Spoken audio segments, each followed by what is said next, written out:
Women's rights in Iraq. Women in Iraq are attacked through acid attacks. Acid attacks are as they sound. Women walk down the street and have people drive by or walk up to them and throw or spray them with acid. Women in Iraq have gone from having rights to being in government, taking classes, and being their own person, to being controlled and having to have everything permitted by a male relative. Iraq is located on the continent of Asia, neighbor to Iran, Saudi Arabia, Syria, and Jordan. Women's rights are taken away from them in many different ways, including being told where to go and when to go. This is changing how women live from them once being free-minded people to being locked up like animals. First, women are forced to give up such freedoms as being able to wear what they want or work if they would like. According to a news report made by CNN News, women are forced to wear a veil when they leave their homes to go into public. These veils are white, black, or many different colors. They cannot go to work or get an education. Taking away their right to work, educate themselves, or dress the way they would like is trying to control them. Treating women in such a manner, the men might as well say that they own a slave, not if they are married to a woman. These women are not able to think for themselves. They do what they are told when they are told. Women are being treated as if they do not matter. Their feelings do not matter, and the men do not care if they are happy or not. Women do everything to make the man happy, but he cannot give her a chance to choose if she wants to go to school or not, or dress the way she wishes. Fairness is a matter of a word from a man. CNN news reporters also report that women are often forced into prostitution. Their homes in which they live are normally 4 to 5 bedrooms, and they only make around $4 or $5 for each customer they serve.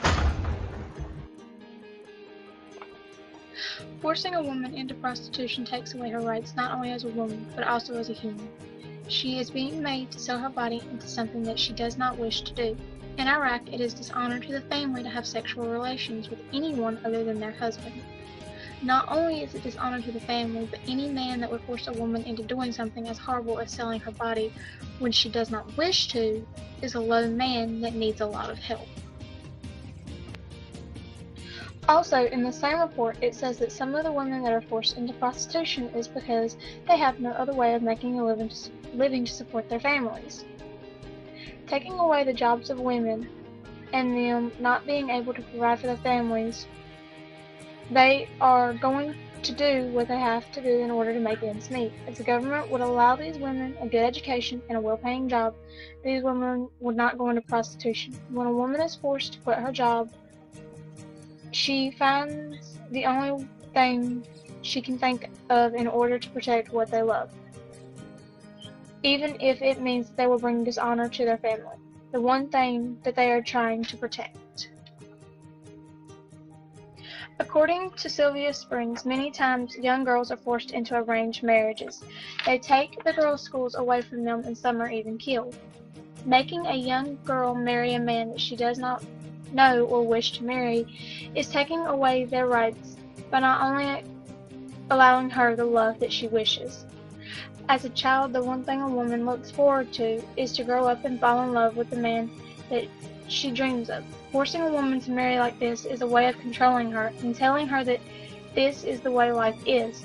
They do not get a choice to be happy. The government does it for them. They are being deprived of being able to love and have a family that they always wanted as a little girl. These are just a few ways that a woman's freedom is taken away from her. The men in Iraq go from everything from their clothing to their education just to control them, even making them say who to marry and when to marry. Secondly, the restrictions that women have been put on in Iraq. They cannot even go outside of their homes, much less the country, without the permission of a male. Women's International News Network writes that women below the age of 45 cannot travel outside of her home without being accompanied by a male relative. They can be a son, brother, father, nephew, cousin. It does not matter as long as it is a male. Andrew Blakely writes, women cannot get an education or be involved in business or political issues. Taking a woman's education away from them is taking away their thought process. Having an education gives people a way of being free. Being knowledge gives people power. It is easier to tell a person that has no education what to do than it is to tell someone that does. Winnipeg Free Press published that women in Iraq not only can they not leave their home without a man's company, but if they wish to apply to leave the country, they must have a man present every step of the way. Women are being made to be escorted from place to place, almost as if the government doesn't trust them. The government is treating the women as a threat to their everyday life, as if they leave the women alone for a few minutes, they are going to overthrow them to change how everything works, as if they're not already doing this themselves. To stay in their homes or in a country that they might not want to live just because they cannot get a man to agree with their choice to leave. If a woman is caught without a man present, they can be arrested or even killed. Women are being locked up in their homes just like a dog in a cage. These are a few things that women cannot do because a man says she cannot. Thirdly, if a woman is accused of not being a virgin, they have no choice in whether they are tested or not. They are made to take a test to prove if they are telling the truth. Alex Perlman writes that if a woman is accused of having sexual relations before marriage by their new husband, they are ordered by the court to take a virginity test. Women being made to take a virginity test is forcing them to go to a doctor for embarrassment. They are not believed if they say that they are virgins and have never had sexual relations before, and they are being made to take a test just to prove they are telling the truth or not. So this is also not fair to the women due to the simple fact that if they do not please their new husband with a sexual relation that they have, he can go to court and tell them that he does not believe that his wife is a virgin and claim that they have never had sexual relations before. Perlman also tells of other things that can cause the hem to break. These include horseback riding or falling from a tree. This does not matter when they are accused of having relations before they marry. Women are not trusted no matter what they do. They can be in an accident, and if they are found with a broken hem, they are marked as a liar. Many are killed due to this. Jay Tolson writes that if a woman accused of adultery is convicted, they are stoned to death. Women are taken out into public and have stones thrown at them until the pain finally kills them. They are humiliated in front of people they know, friends, even their children. Everyone throws rocks at them. No one believes that they do not deserve to be treated like this, and no one seems to care. They are being tortured, sitting in the middle of their streets, having rocks thrown at them, and they have nowhere to run to get away from the pain. Women have no trust at all from anyone around them. Husbands and family members kill or torture them if they have an idea that they have had sexual relations with anyone besides their husbands. Fourthly, young women go through a lot of pain and sickness just to be accepted into marriage. Mothers believe that putting their daughters through the pain that they will have a higher chance of being married.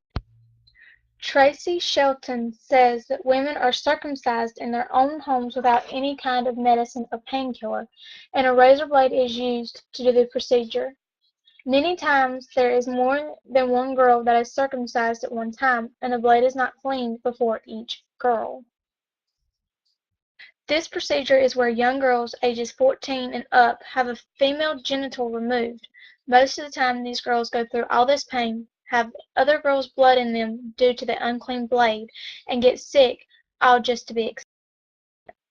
Shelton states that 73% of women are affected by this procedure. Women that undergo this procedure is believed to be more marriageable. Mothers think that if they make their daughters go through the pain, that they are more marriageable. The pain of having to be cut for family honor.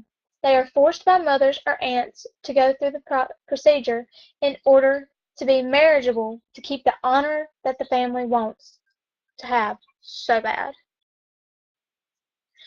Next, women's life means less to people than a car. The men and police of Iraq could care less if a woman is raped or kidnapped.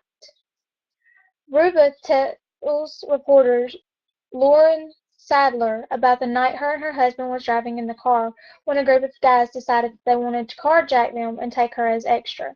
While attempting to rape her, Ruba managed to get the car door open and get out. However, when her husband went to report the car theft, he did not mention that she had been taken and that they had attempted to rape her.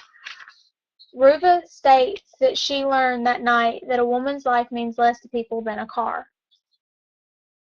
Her and her husband cared about them getting away with his car than his wife's life. If he does not care about the fact that his wife was kidnapped and all he cares about is a stupid car that can be replaced, then he don't need a wife at all. Lauren Sadler writes that the men and police are not interested in the rape of women, so many of these cases are not even reported. Women cannot feel safe knowing that if something happens to them, that they will have someone trying to catch the person that has harmed them. Mothers cannot send their daughters outside without the fear that something bad is going to happen to them. The police is not going to try to stop the men from harming their women. They act as if the women means nothing and that they are just an animal there to do things that they need. Finally, women in Iraq are killed for just being women. They have family members to kill them for honor if they are believed to have done anything that to bring dishonor to their family. People also do not care what happens to women. Perlman states that male relatives often kill any female thought to bring dishonor or shame to their family. Even if the woman had done nothing, they may still be killed. If a man says that a woman is not a virgin, her brother could go and kill her because he is in belief that she has brought dishonor to his family name. Honor is everything to them. Her life means nothing. If killing an innocent person means that they get to keep their so-called honor, they do not care who it is. In 2008, a group of women were shot after fleeing when they were accused of adultery, according to Amy Hall. After being accused, they decided to leave, but were shot for something they may not have even done. These women were not given a chance to clear up their story or tell what happened. These women were not given a chance to save their own lives. Joel Brinkley writes, some of the ways that women are killed. Women are strangled, tortured, disfigured, and even beheaded. Many of these cases are honor killings or mercy killings. The women do not always have to do anything for the men to kidnap, rape, beat, and eventually kill them. In Sacrifice to the Surge, it is written that an armed group that are supposed to protect the people are the ones that frighten them the most. Armed groups are often made up strange rules that the people have to follow, and one rule is that if a woman is caught outside in public without a veil on, they are threatened and sometimes even killed. Women cannot trust the men that are protecting them. They are threatened if they do not wear a thin cloth that a man decided she has to wear, as if it is not bad enough that the woman have a fear to leave because of rape and killing, but the men that are there to help protect them threaten them as well. To sum it all up, women's rights are violated in many, many different ways in Iraq. Rights are violated by taking away their freedoms, being restricted, forcing them to take virginity tests, having to go through horrible, painful procedures, being put last to other things, people just not caring, and being killed for no other reason but they are women. Women have went from having rights to having none at all. Being able to work, get an education, and even work within politics. Now, nothing. Women have nothing but their home, where they are locked up like creatures and treated like dirt.